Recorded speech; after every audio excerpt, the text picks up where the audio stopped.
And it's a homecoming for a hometown hero. Today, the Gravette community came together to honor the sacrifice of a World War II veteran. Private Roger Andrews died on the beaches of Normandy, and now, 81 years later, he's finally being laid to rest. Our Lauren Motley was at Private Andrews' service today and gives us a look inside the emotional ceremony.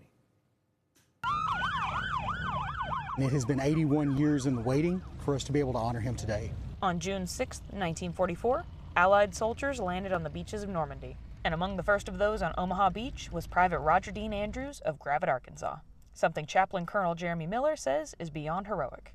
Private Andrews was part of the 37th Engineer Brigade. From what we understand, he made it out of the landing craft. He made it all the way across the beach. He made it to the edge of the wall where his team was charged with breaching that wall so that thousands of Americans could follow through to really bring the Allied forces ashore into France. And so he died at some point within that operation. Died on D-Day at Omaha Beach, June of 1944.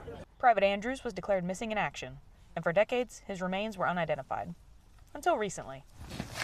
They identified it through a cheek swab of his nephew. My sister and I sent in our DNA several years back. They finally ID'd him last year on June 6th, 2024. But his nephew, Russ Yates, had a big decision to make. They said, "Where would you like to have him buried?"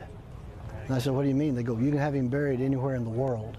You want him buried in Arlington? You want him buried in the National Cemetery in Springfield?" I said, "No, I want him buried between his parents and his sister.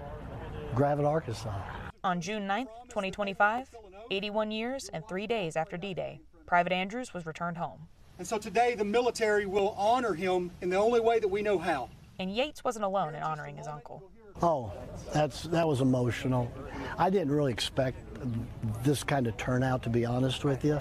Presented with a flag and a Purple Heart for Private Andrews. It'll be in my family the rest of my life. My kids, my grandkids. And while Yates never knew his uncle personally. My mother was 12 when he passed away or was killed. He was 19 in 1944. I was born in 1957. Yates says he's grateful for the work that the U.S. military put into finding his uncle and bringing him home. The military, I want to commend them 100%. Like the chaplain said, no one goes missing. We'll work until we find them. It puts actions to words, that we actually get to see the fact that the things that we've said, we will not leave a fallen comrade. Well, today, we see that we won't do that.